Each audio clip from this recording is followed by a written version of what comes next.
Bonsoir à toutes et à tous, merci de suivre la dernière édition de Métro News pour la semaine. À la une de ce soir, des vies sont en jeu, le temps est compté en Haïti. C'est ce qu'a fait savoir le haut-commissaire des Nations Unies aux droits de l'homme, Volker Turk.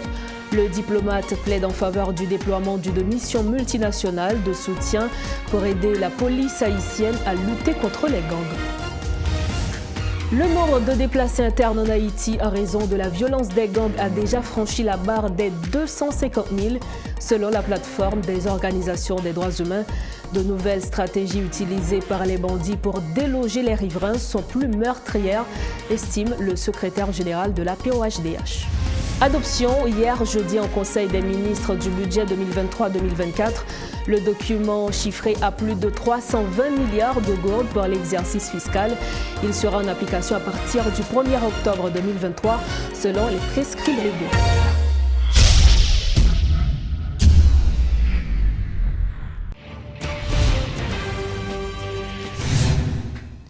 Chef, bonsoir, bienvenue au développement de ce journal. Et comme on le disait en titre, le haut-commissaire des Nations Unies aux droits de l'homme, Volker Turk, a lancé jeudi un appel en faveur d'une mission multinationale de soutien à la sécurité pour aider la police nationale haïtienne à lutter contre le cycle de violence qui s'est infiltré à tous les niveaux de la société et a exacerbé une grave crise en matière de sécurité et de droits de l'homme.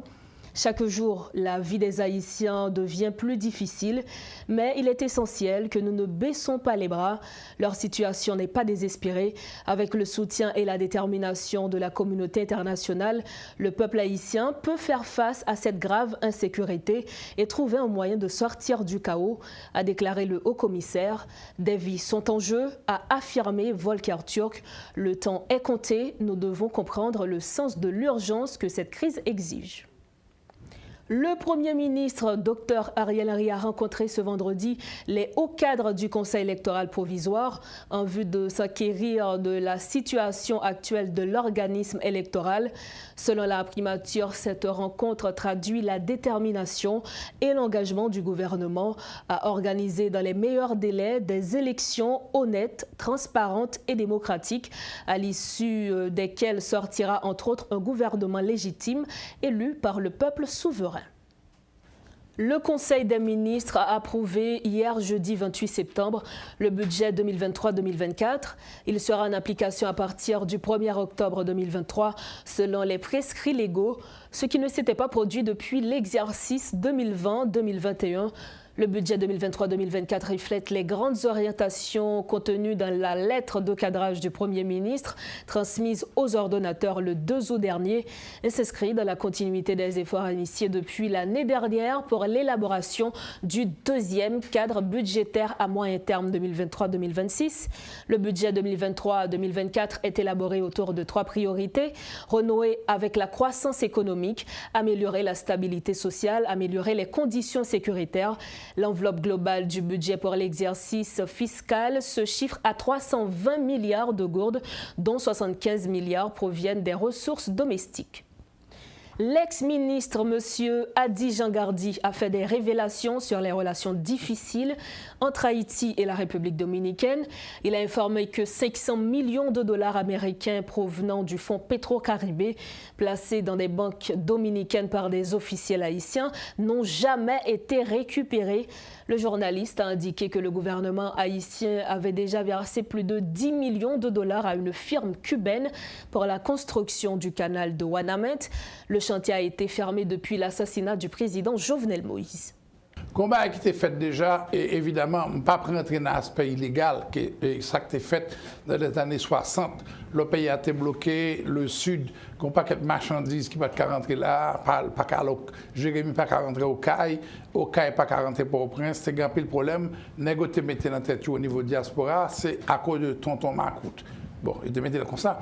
Au venir, par exemple, jeune Haïti qui rentrait, et par maintenant Gogoumen contre jeune Haïti, ils ont pris là perdu vie, mais à opération ça, qui pas ton opération l'État, mais opération sortie dehors avec diaspora, te permettre que zone ça aurait ouvert. Et marchandises te recommencer à circuler même après qu'on finit perdu du avec Numa. Ou bien, par exemple, dans le Nord, un problème qu'on s'est gagné dans les années 60, ou bien on est Cantave, monsieur était rentré directement à partir de la zone de Ouadamint. Monsieur rentré le traversé avec près de 2000 soldats. Il a traversé la rivière Ouadamint là. Il est rentré directement avec des armes à la main pour dans le cadre d'une véritable bataille. Mais malheureusement, pour des raisons mystiques, les sauts dehors, toutes les armes disparaissent. C'est-à-dire? Bon, il n'y a pas de fait. Ils disparaissent dans l'eau. Et dans la rivière Massacre. Et ça, c'est l'affaire de Cantave. Il était voulu faire retraite à Saint-Domingue, c'est les Sarouens. Pas quelqu'un qui écrit sur ça. Ah non, mais. L'histoire pas retenu rien sur ça. Oui, là, je viens de Bernard Didrich, il écrit des livres sur la période de Duvalier. Et bien, je me raconté ça qui s'est passé, les ça. Et c'est à ce parti de ce moment-là, on parle bien. Pourquoi ça vient là? Bon, il y a en bas de l'eau. Non, là. Bon, certainement, c'est après ça, Gwen Bosch, pour créer pour François Duvalier, qui dit lui-même, il est capable de mener un gourmet avec 300 000 nègres armés qui sont dans le volontaire de la sécurité nationale. Et Bosch a oublié de faire bac. Et après, il y a un petit haïtien qui est le Joaquin Balaguer. Monsieur était petit Osario Euro, qui c'est petite fille président Lili, président Ulysse Euro, monsieur a monté président, avec le support financier d'Haïti. Donc, je ne veux dire, faire gros bac. Donc, je pense que c'est extrêmement important. Ou renseignons sur ça, ils disent que même Trujillo, oui, est d'origine haïtienne. Oui, monsieur petit André Rigaud. Trujillo, c'est petit. Qui avait massacré entre 20 et 30 000 Haïtiens. Oui, mais c'est arrière-descendant André Rigaud. Malheureusement, parce qu'André Rigaud, on a été fait en pile belle bagaille dans le sud. Boltegoumen dans la guerre du Sud avec Toussaint Louverture. Mais les Trujillo, arrivés là-bas, il y a plusieurs présidents dominicains qui sont d'origine haïtienne. Le premier président dominicain, c'est un haïtien. Maria Humberto, Jean-Marie Hébert, c'est mon ici, ou bien Pedro Santana, qui est monté président tout, et ou bien Ulysse Euro, Montenegro Cap, qui est monté président dominicain, et ou bien Trujillo, qui est monté, et puis joindre deux autres frères, Balaguer, avec Joaquin Balaguer avec Fréli. Eh bien, d'abord, Trujillo et son frère qui viennent président, les Trujillo fait mourir, ses frères qui monté, et tout le monde sortait descendre directement d'Haïtiens, mais on a raillé Haïti de manière viscérale, parce qu'André Rigaud n'a pas oublié qu'il était obligé de courir, quitter le pays après la guerre civile de 1799. Il était obligé de courir aller en exil. Elle tournait, il demandait Pétion le pouvoir. Pétion dit Bob Baoul. Et M. fait quoi les miragouane, il frappait dans le pied le beau. Et puis M. ramassait une seule maladie, il mourit gangréné quelques temps après. Bref, la famille de Rigaud s'est retrouvée en Dominicanie et Trujillo, c'est arrière-descendant avec ça. Et M. a dit qu'il pourrait faire vengeance par rapport à ça qui est arrivé grand-père, entre guillemets. Et au gain, c'est nous Vincent, ils sont haïtiens, qui dit, monsieur, pas dans le rang avec eux, mais pas permettre qu'on vienne pour venir contrôler le pays. Là, ils viennent créer Sorida Trujillo. Ils créent la ville de Santo Domingo pour Ténol. Et puis là, le président Lesco monté président en 1942. Néguré les Trujillo a dit, monsieur, moi, je descends de Haïtien, même avec Lesco retiré corps, bon pays pour me diriger tout Haïti. Lesco a dit, monsieur, non, il t'a profité de démission en 1946. Il a estimé qu'il montait président. Il a son paquet caserne dans notre pays militaire, dans le pays, mais il n'y a pas de chambre moyen zone frontière là. Il n'est pas arrivé dans, par exemple, Ouadamint, Albatiba, et pour la garder Dominicaine, sont fréquencité que les gens fait Kounia là, ou comment dire, ils ont monter des fortifications de guerre et 370 tours de surveillance militaire du côté de la frontière haïtienne sur 300 km, 380 km, les gens ont essayé de contrôler le pays, ce qui n'est pas normal, et sans la réaction haïtienne. Donc il nous faut une réaction sérieuse et comme on dit, une gouvernance différente. Au bout d'un petit temps, fait, certainement, il prévoit pour faire élection, il faut que nous nous préparions. Et il faudrait qu'il y ait des réformes qui fassent, une réforme militaire. Parce que, et quel minimum le gouvernement actuel est capable de faire? Minimum, c'est d'abord trois bagailles. Au niveau de dialogue, et demander d'abord un arbitrage à nouveau du Vatican, demander un arbitrage au niveau du Vatican. Il a été fait déjà en 1874 avec Léon XIII. Il a été fait le tout en 1936. Il a fait le journal jeudi pendant qu'il y a un problème, non, arbitrage, parce que la loi 29 demandait pour le faire ça. Et le gouvernement ça a tout capable d'arriver chita avec ça à la paix. Et pas seulement d'accord de libre-échange avec la Dominicanie, il fait accord de partenariat économique. Et à partir de là, il fait ouverture, là, créer une base pour que l'autre gouvernement lui-même il continue le travail et avec l'autre pays dans la région et pas chercher les amis qui sont bien loin. Kenya Villa, pas oublier c'est Kenya qui était avec Uhuru Kenyatta. Président qu'il a avant, Tinom qu'il a connu au Kenya, c'est M. qui t'a dit Jovenel, essayer de faire barrage maintenant avec Cuba. Et c'est lui qui t'a suggéré, c'est Uhuru Kenyatta qui t'a bandé M. Fell, et M. Terrell Cuba, et Vinfell.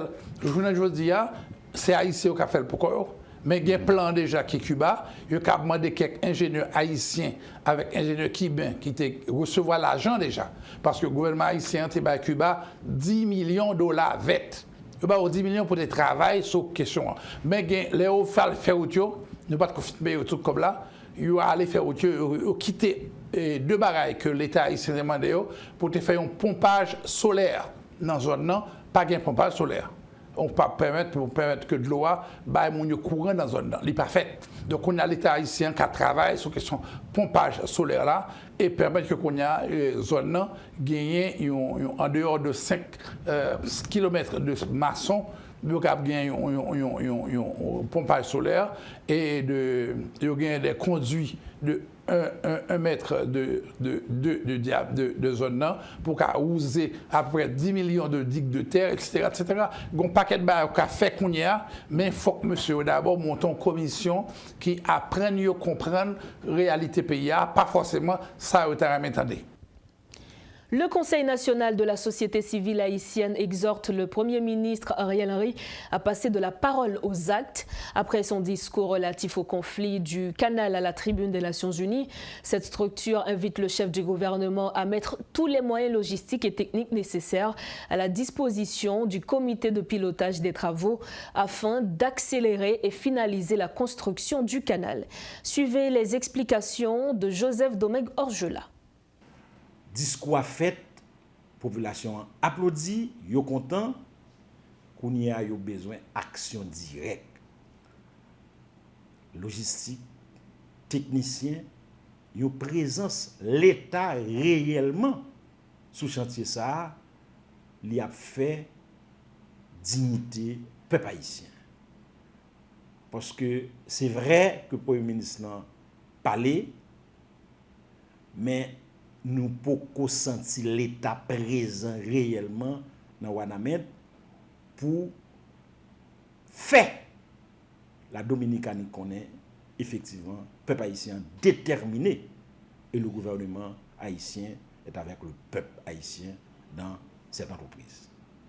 Ça c'est la première action concrète dans mes Premier ministre, dans mes gouvernements, parce que organisation qui Wanamed organisation qui dans tout pays a porté coller, mais nous besoin l'État, pas seulement parler, mais porter coller dans tout ça, il y a besoin pour faire travail là, un travail qui est techniquement acceptable. Et deuxième bagaille, c'est comportement du gouvernement dominicain via son président, qui dit très clairement, et il a lancé projet, côté a fait un canal côté pour détourner de l'eau pour travail haïtien va faire vient pas représenter rien. Nous dit gouvernement doit rapidement prendre position sur question ça. Si tout ça qu'a dit c'est vrai, ça veut dire son bagage qu'a fait en dehors de traité qui s'y entre deux pays, faut que le gouvernement porte plainte contre la République dominicaine au niveau des instances internationales parce que ce n'est pas normal. Deuxièmement, si c'est vrai, Dominicanie c'est comme ça, les compter résoudre le problème, non, c'est un conflit qui pourrait aller beaucoup plus loin parce que le peuple haïtien pas arrêter garder la Dominicanie a fait la loi sur un bien qui pour deux peuples. Ça c'est sous question quand même. troisième action concrète dans le Premier ministre, c'est que nous clair que l'entrée a dit gouvernement ça pas gouvernement qui vient faire un mandat. Ça veut dire le gouvernement a une mission. Mission gouvernement en dépit de toute l'autre bagaille pékinière pour le faire, mais c'est réaliser des élections pour venir des autorités légitimes. Le nombre de déplacés internes dans le pays en raison de l'insécurité atteint déjà la barre des 250 000, selon la plateforme des organisations des droits humains. La POHDH souligne une intensification des actes de violence dans la région métropolitaine. De nouvelles stratégies utilisées par les bandits pour déloger les riverains sont plus meurtrières, estime le secrétaire général de la POHDH. Alermi Pierre Villus dénonce un comportement cynique des autorités face à cette situation. Gagner plus passé 250 000 personnes qui trouvaient dans des camps ou bien des abris dans des conditions très très critiques, des conditions catastrophiques qui représentaient des atteintes à dignité, qui représentaient des atteintes à droit droit à la santé, droit à la vie, droit à la sécurité, droit à logement, conformément à la Constitution haïtienne 1947 là, et instrument international de droit monde que l'État haïtien ratifie. Donc, la population li a vivre tout en péripétie, côté la courir quitter la Cali, quitter toute salle construite, et côté famille vin pratiquement dispersée, et famille qui déjà a fait face à des difficultés sociales et économiques, et déplacement forcé ça, li vini accentuer ça nous les dislocations ou bien déracinement au niveau des familles.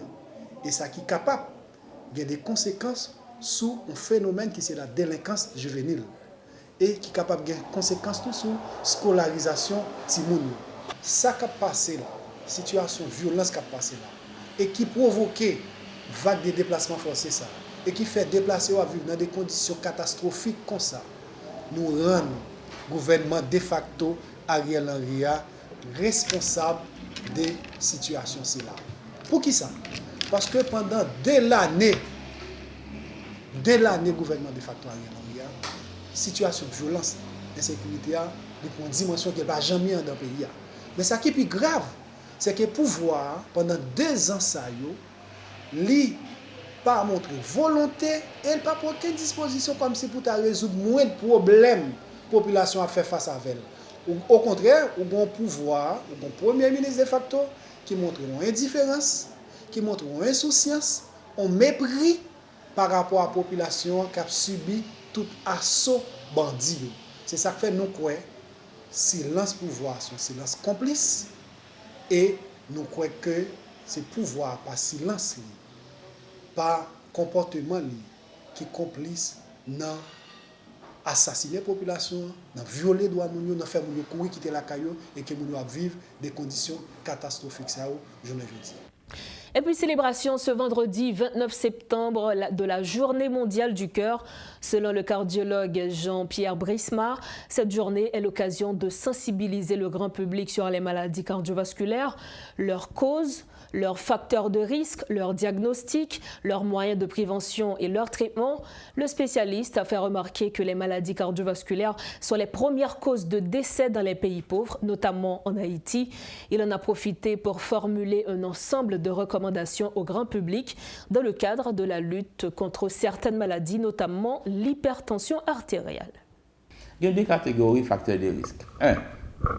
Les facteurs de risque non modifiables que nous ne sommes pas capables d'agir sur eux. Par exemple, c'est surtout l'heure où sortir dans une famille qui a un problème cœur. Donc, une famille qui a un problème cœur, donc, ou à risque, ça ne veut pas dire qu'on peut le gagner.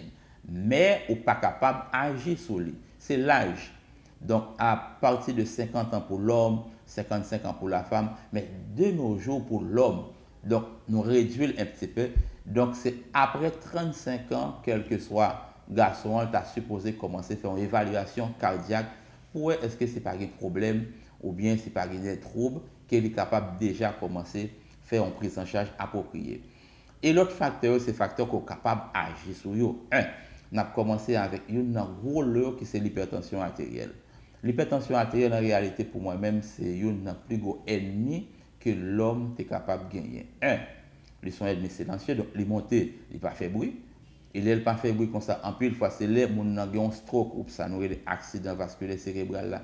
Il peut connaître hypertendu ou bien les complications qui liées avec comme que ce soit un arrêt cardiaque, que ce soit une crise cardiaque, que ce soit une insuffisance cardiaque. Donc, hypertension artérielle là, c'est un gros problème. Or, pourtant, c'est nous bien contrôler la tension. Cela veut dire nous rendre à des chiffres qui sont normaux, dans les limites de la normale, ne pas représenter vraiment un danger.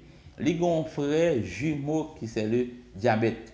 Donc, le ou un diabète plus hypertension, là, ça augmente, ça multiplie le risque pour capable de développer un problème cardiaque. Après ça, il y a d'autres facteurs comme le tabac, l'alcool, une mauvaise alimentation, monde qui ne peut pas faire sport, qui est sédentaire.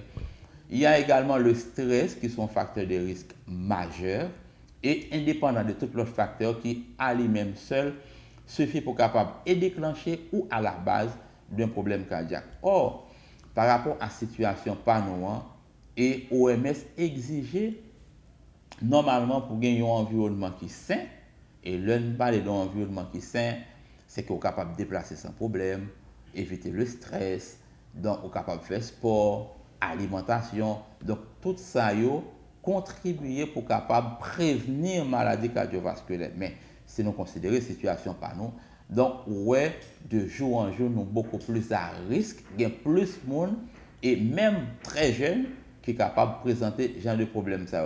Que ce soit de façon directe, donc aucun problème que directement, ou bien indirectement, ou bien diabétique, ou bien hypertendu, et qui peut agir sur le cœur.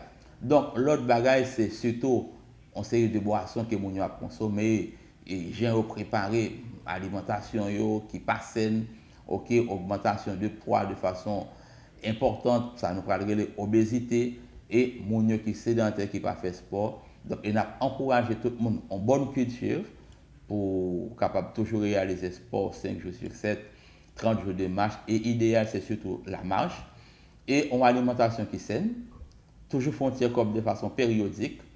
Si vous avez des facteurs de risque que là nous identifions, agir sur eux, donc comme par exemple l'hypertension artérielle, le diabète, et agir sur eux, et puis les gens qui ont fumé, éviter, parce que ça sont l'autre problème très sérieux, l'alcool, qu'on va prendre de façon démesurée, donc il faut éviter. Donc c'est une bonne alimentation, une bonne hygiène de vie, et c'est ça avec, bien sûr, un check-up régulier. Donc si vous avez un problème, il faut qu'on traite. Et les gens qui n'ont pas gagné ça, ou bien qui ont un facteur de risque, il faut qu'on agisse sur eux. Et avec ça, ça est capable de permettre, nous réduire, ou bien éviter, ou minimiser les dégâts.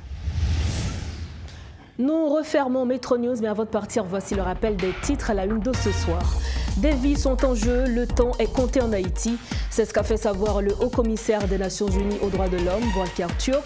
Le diplomate plaide en faveur du déploiement d'une mission multinationale de soutien pour aider la police haïtienne à lutter contre les gangs. Le nombre de déplacés internes en Haïti en raison de la violence des gangs a déjà franchi la barre des 250 000 selon la plateforme des organisations des droits humains. Les nouvelles stratégies utilisées par les bandits pour déloger les riverains sont plus meurtrières, estime le secrétaire général de la POHDH. Et puis adoption jeudi en Conseil des ministres du budget 2023-2024. Le document est chiffré à plus de 320 milliards de gourdes pour l'exercice fiscal. Il sera en application à partir du 1er octobre 2023 selon les prescrits légaux. C'est la fin de Metro News. Merci de nous avoir suivis. Passez un excellent week-end sur Métropole.